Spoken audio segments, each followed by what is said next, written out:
This episode is brought to you by Levitt Pavilion.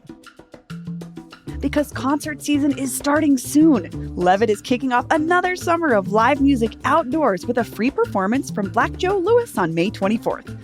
Levitt is a nonprofit venue in beautiful Ruby Hill Park with free and ticketed all-ages concerts scheduled May through October. This year, the free shows include some of my favorite local acts like Devotchka, Esme Patterson, Flowbots, and, okay, there's even a special showcase from a really cool nonprofit that I used to volunteer with called Girls Rock Denver. You can see the whole schedule, RSVP to free shows, and buy premium upgrades at levittdenver.org. That's Levitt Denver.org. This episode is brought to you by CU Denver's Jake Jab Center for Entrepreneurship. The Jake Jab Center is home to the only Master's in Entrepreneurship degree program in the whole state of Colorado. It's designed to be flexible for working professionals, aspiring entrepreneurs, and side hustlers, whether you're launching your business or making a career change. And it can be fully online or hybrid with in-person classes in the heart of downtown Denver. They also really care about keeping this program affordable. It's less than $26,000 for in-state students, and exclusive scholarships are available. Visit jakejabcenter.org to learn more about the program and set up some time to speak with a dedicated recruiter and student advisor. Apply by July 15th to start this fall at jakejabcenter.org. Today on CityCast Denver. It feels like almost as quickly as more than 40,000 newcomers from Central and South America arrived in Denver, they vanished. But where did they actually go? I sat down with Westward reporter Benito Kelty today to understand why newcomers stopped making the headlines and what happened to those shelters and hotels, migrant support groups, and the mostly Venezuelan newcomers themselves. Today is Wednesday, May 14th. I'm Bree Davies, and here's what Denver's talking about.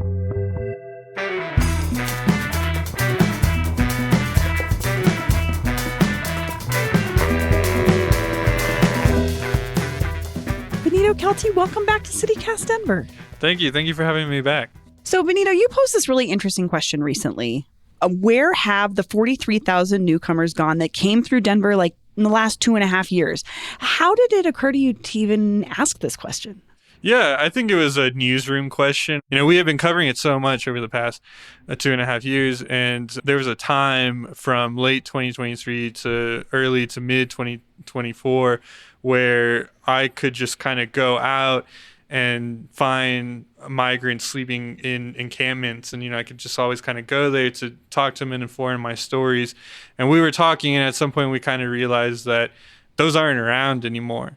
And so we should try and figure out, where they are and kind of how the city went about moving them off the street and to wherever they might be.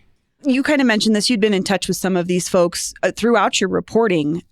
Do you know where some of those folks are, or what are they doing? Unfortunately not. When I did start talking with many of these migrants, my expectation was that I should stay in touch because I didn't know, kind of the pipeline that they were going to go through, where they would end up.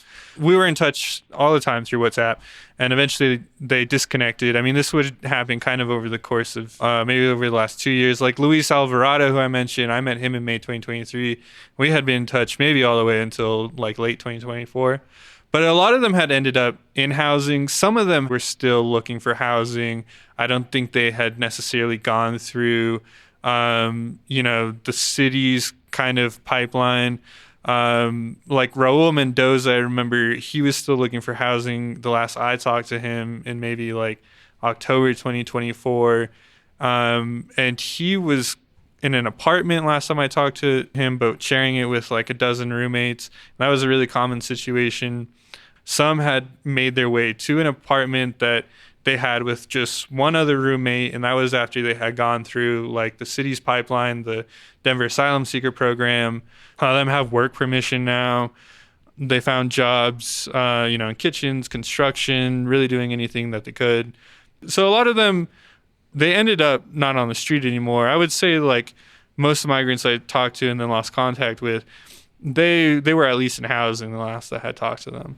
Well, you mentioned the work part of it, and I know that was a big part of Mayor Johnston's effort on this issue. Was he talked a lot on our show about these folks want to work and finding ways to expedite that so they could get to work. Do you have any sense of how many of those folks ended up with jobs? So, when we talk about the 43,000 who came through in the last 2.5 years, the mayor's office kind of says that about half of them have left. So 20,000 are here. And then of the 20,000, the city of Denver, their Denver Asylum Seeker program brought in under 1,000, about 900 through a program where, they pay 6 months rent while you apply for asylum. And during this process, you can get a work permit after, I think it's 150 days or 120 days. Anyways, 900 is a drop in the bucket to supposedly 20,000. The city of Denver said that a huge portion of these folks were already eligible to apply for a work permit because they had been paroled into the United States through the CBP One app, which does some screening. And so there's a way to get work permit. You just have to apply. But I don't think I ever heard the city give a clear number of how many out of those 20,000, how many may have come out and received a work permit. Typically, the number that the city says in terms of how many they've helped achieve work permission was in the thousands. So it's hard to say how many might not have work permission. It sounds like there maybe just isn't data available, but I know the city was tracking a lot of this at some point. There was sort of a tracker online, but you reported that that's gone. Right. Yeah, the tracker is gone. The tracker used to be, here's how many people arrived today, and here's how many are in the shelters. So the shelters closed in July last year, and the bus arrivals, the arrivals, dwindled around the same time. And so I think the city just kind of felt like there wasn't a need. It shut down the Newcomer program, which is led by Sarah Plastino, in December. And I would say roughly around there is when they shut it down. But yeah, it does kind of sound like not enough data. There was a tally throughout the whole crisis, quote unquote crisis, but they weren't necessarily following them to tally how many had jobs, this is where they're living now. So the city of Aurora is suing the city, or wants to sue the city of Denver. They're not suing the city of Denver just yet, but they're considering suing them for data that would include people's residences, their names. So I know that the city has taken some information, but didn't continue taking that information all the way through to when they may have found housing or jobs later. That's so interesting because I'm just thinking about, you mentioned the city was winding down these shelter operations last July as the trickle of migrants was maybe slowing down. But still, that leaves, we're talking 43,000 people over a 2.5-year period. Like you said, roughly half of them took bus tickets to elsewhere. But what happened, it's that's a big number of folks to not know where they ended up. Right. And that's been a problem. The thing with Aurora, the big gang controversy, when people started saying that there were gangs in Aurora, one of the things that Aurora City Council was stressing with that same point was there's this big chunk of people, and the city of Denver isn't really telling us where they went, where they are. And so they made the same point of there's a lot of people that we don't know what happened to them.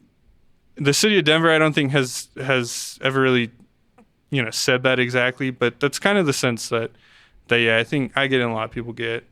So I'm thinking about the infrastructure around this, and like you said, the pipeline that the city had created either to get folks through an asylum program or get them into stable housing. There were hotels being used to house some of these folks. Do we know what happened with those hotels? Yeah, the hotels, they are hotels again. The city of Denver, unlike with their All-In Mile High homeless program, what they were doing was they were taking money that was kind of budgeted. It was approved by city council. You could spend this much to pay for these many rooms. So they never had to own the hotel. And so when they were finished using it as migrant shelters, they turned it back over to the owner, who, owned it all the time, but they basically turned the operation back over. And so some of these hotels, you can see they're up and running. Peoria and I-70, there's a Comfort Inn. You can still see that people come in, still pretty frequently used.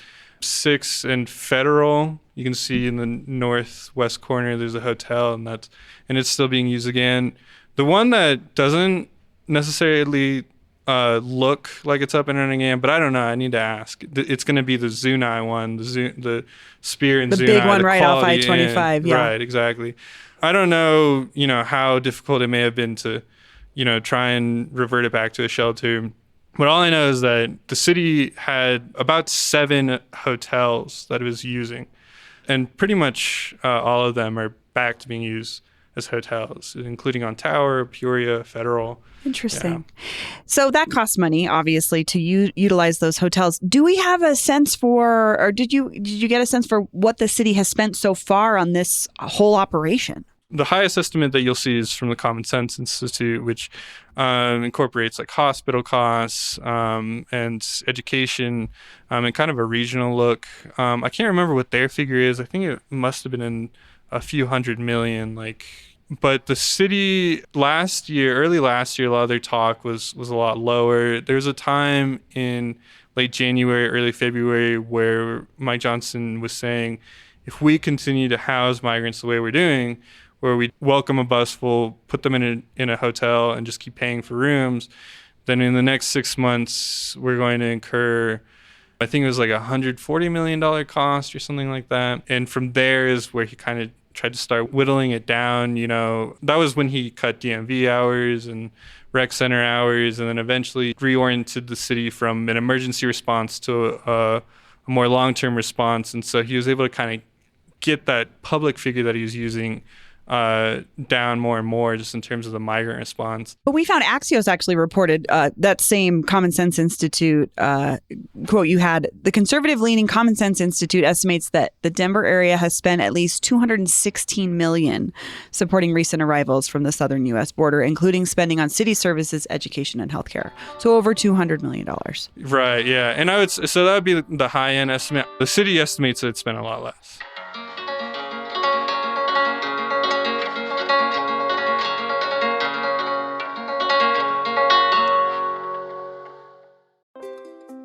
Hi, I'm David Plotz, the CEO of CityCast. We've all set health goals: lose weight, exercise more, eat better. But without a plan, those goals often fade. That may have happened to you. It has definitely happened to me.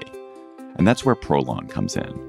Prolon's 5-day fasting mimicking diet gives you a science-backed, structured approach to stay on track and see real results. And now Prolon is upping their game with the new next-gen 5-day program, delivering the same science-backed benefits in a cleaner, more convenient, and more flavorful format.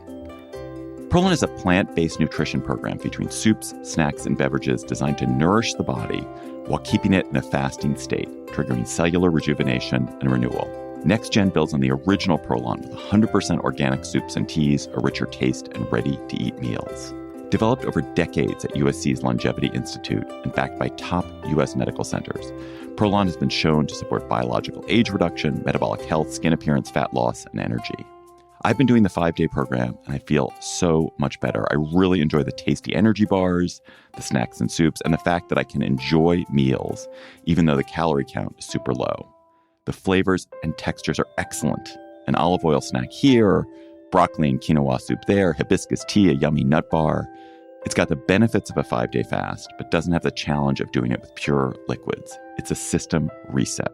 And also, I know this sounds funny, but it's not. The packaging and directions are fantastic, clear, and well organized and thoughtful. For a limited time, you can be first in line to experience the new Next Gen at special savings. Prolon is offering CityCast listeners 15% off site-wide, plus a $40 bonus gift when you subscribe to their 5-day program. Just visit prolonlife.com/city. That's PROLONLIFE.com/city to claim your 15% discount and your bonus gift. prolonlife.com/city. This episode of CityCast is sponsored by Babbel. Learning a new language opens the door to new friends, new cultures, maybe even a whole new life. So why not start the journey today with Babbel? You can start speaking a new language with confidence thanks to Babbel's conversation-based technique. It quickly teaches you useful words and phrases about the things you actually talk about in the real world. There are more than a dozen languages available for you to learn at your own pace, with material tailored to your individual proficiency level, interests, and time availability. I'm David Plotz, CEO of CityCast, and I've been learning Spanish with Babbel and brushing up a teeny bit on my French. But there's also Turkish, Swedish, Dutch, German, many more languages.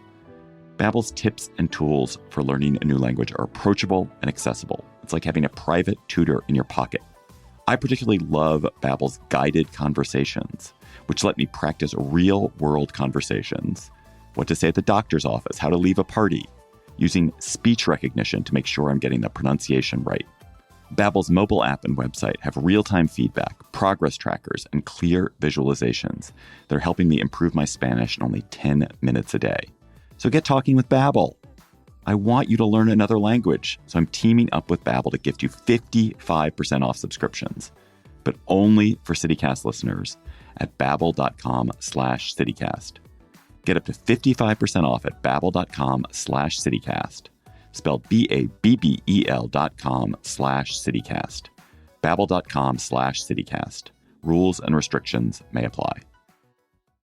This podcast is supported by Progressive, a leader in RV insurance. RVs are for sharing adventures with family, friends, and even your pets. So if you bring your cats and dogs along for the ride, you'll want Progressive RV insurance. They protect your cats and dogs like family by offering up to $1,000 in optional coverage for vet bills in case of an RV accident, making it a great companion for the responsible pet owner who loves to travel. See Progressive's other benefits and more when you quote RV insurance at Progressive.com today. Progressive Casualty Insurance Company and Affiliates. Pet injuries and additional coverage and subject to policy terms. So we know that federal grant funding had been rescinded to maybe make up some of this money. And that brings us to President Trump. Like, he's been pulling funding from Denver and pushing on Denver to change our immigration policies.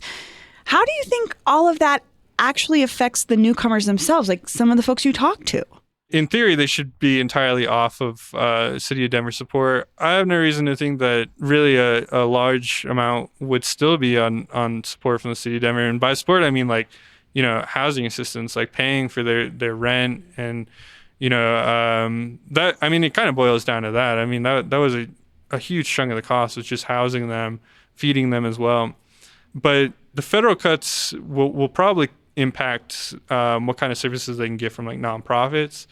You know, first thing that comes to mind is that in Aurora, VEC has talked about, the Village Exchange Center has talked about how they're struggling to continue operating a food bank that's really popular with immigrants in the area, especially Venezuelan migrants, because they're expected to lose, I think it's $5 million in federal funding. So, you know, a lot of these Venezuelan migrants, they started out with help from the city, but then they kind of pivoted to help from nonprofits, especially Vive Wellness and Papagayo. So they might get hit just in terms of these daily services that they get from these nonprofits, which could include like getting food, could include getting clothes donations, could include like ESL classes, could include just straightening out any other legal matters that they have. But other than that, I don't think it might hit them too directly. Like, you know, they, at this point, the idea is that a lot of them are working and have their own paychecks. So they're not necessarily too dependent on any kind of like public, you know, money.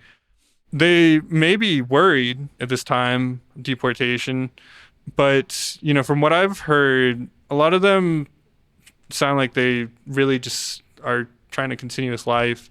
Even, you know, the Aurora nonprofits who led the response in Aurora, they're saying that a lot of migrants are just trying to continue. They're still like going out and getting like, you know, educational services and stuff like that. Yeah, I was thinking like there's not nearly as many, but there's still some Venezuelan men who are washing windows by my my house. So I know they're still out and about and like sort of functioning as they normally were, maybe you say 6 months ago, but it's quite a few less than it has been. Thinking about too the infrastructure that communities started to create to support this along with just the city. You talked to the Highland Moms folks. What are they doing? Initially they were doing things like helping folks get jobs or go drive them to jobs, helping them collect things for their house. Like, what are they doing now? Are they still a group? Yeah, they're still a group, and they're still they still have their hands like in anything that you pretty much see the migrants doing in terms of trying to just keep their life going. So like I recently covered a baseball team. A father had started for other Venezuelans because baseball is so important, and I asked him, you know, how did you find this person, that person? They're like, oh, well, this mom from Highland, da da da da. I'm like, I was a Highland mom. And that's just like the way it was earlier. You know, I would ask people, you know, well, how'd you find out that you could get this job this way? Oh, these moms from Highland. Oh, how did you reunite with this dog? Or how did you find this family to house you? Always the moms from Highland. So they're still doing that. And you'll still see them, you know, you'll still like when I go out and I cover something related to Venezuelan migrants, a lot of times there'll be like one member from the group who's like in the Highland Moms Facebook group. So they're still out there. I know Andrea Ryle, who played pretty much like a leadership role for the Highland Moms. She has her own nonprofit that she's starting. So she kind of is pivoting into activism more. I mean, I didn't think she imagined she would be in this spot, 2 years ago. And so she's embracing it. I think that's the direction a lot of them are taking. A lot of them are like, we enjoy this, we're doing a good job and we feel like, we're doing something good. There's still other folks to serve maybe with this infrastructure we've created ourselves in this mutual aid network. Yeah. If something else like this happens, I'm sure they would feel prepared. They're really proud of what they did, so they don't want to, abandon it. They're still out there. Yeah. Highland Moms are still out there for sure. Still doing a lot of the same work that they still did too. Maybe just to a lesser degree or amount of folks they're serving. Yeah. That might be the case too. Another thing too that just kind of springs to mind is, they don't have to worry about federal funding cuts, right? They're entirely just driven by community reliant. Yeah. Right. Yeah. So, you mentioned this baseball team. Again, this ongoing story has been a lot about struggle. Have you heard any success stories from the folks that you talked to? Oh, yeah. I would say that overall, a lot of them looks like a success story, even if I don't know for sure where they are because, they've disconnected from WhatsApp. It still looked like they had always been in a much better position. The baseball stories is a great example of families that they walked here. They've been in Denver for maybe about a year. They've found community. They formed a baseball team, and these are the same Venezuelan families that we were seeing in the news a year ago.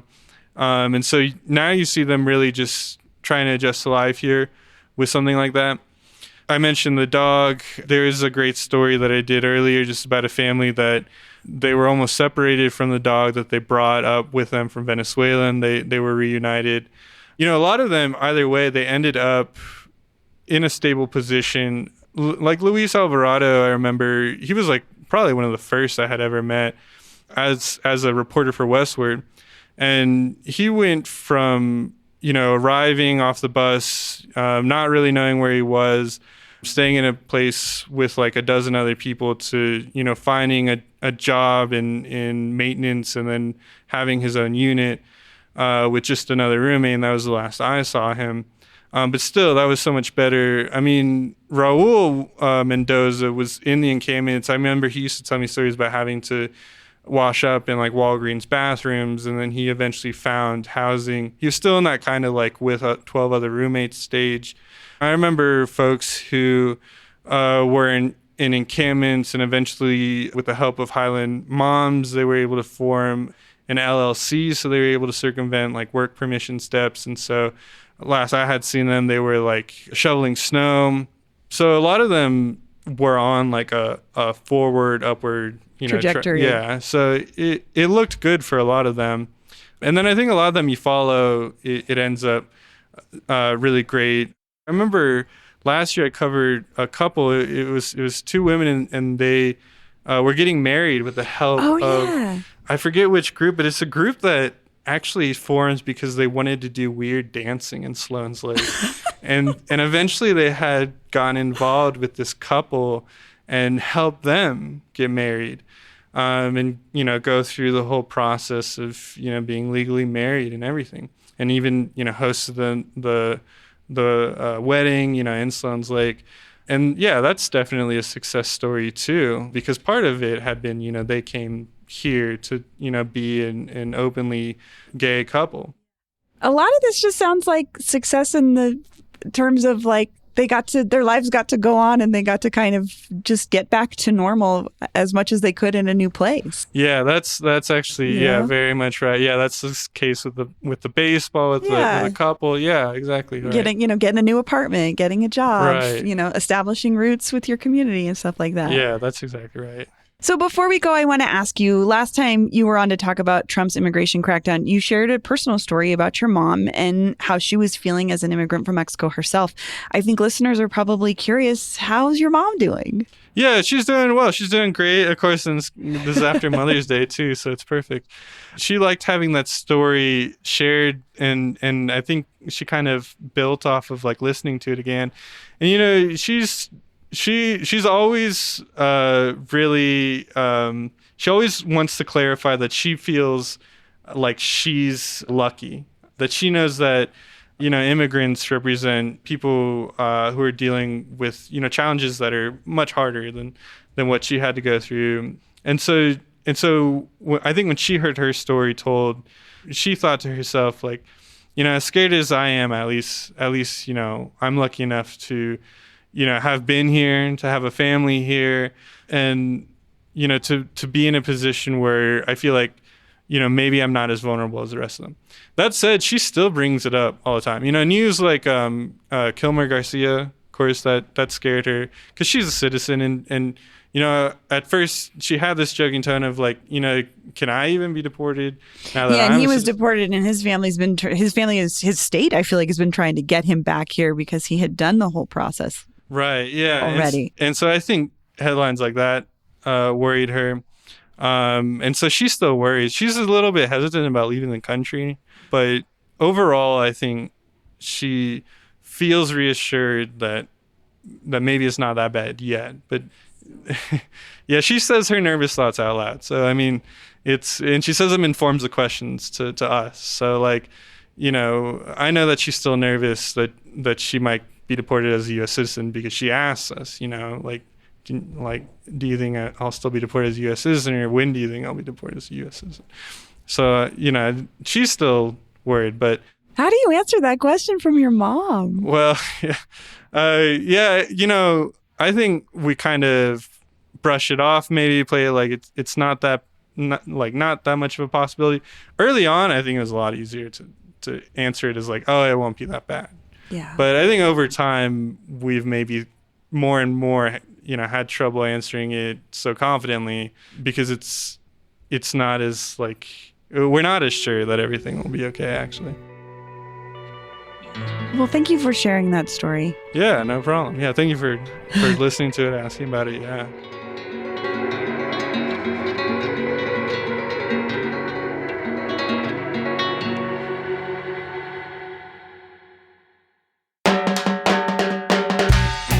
That's all for today here on CityCast Denver. If you enjoyed this show, why don't you take a minute to tell Highland Mommy's group organizer, Andrea Ryle, about us. Rate the show wherever you get your podcasts, and subscribe to our morning newsletter and learn more about us at denver.citycast.fm. We'll be back tomorrow morning with more news from around the city. See you later. Necco wafers. Mini jawbreakers. Pez. Really the cream of the crop at the Cracker Barrel general store.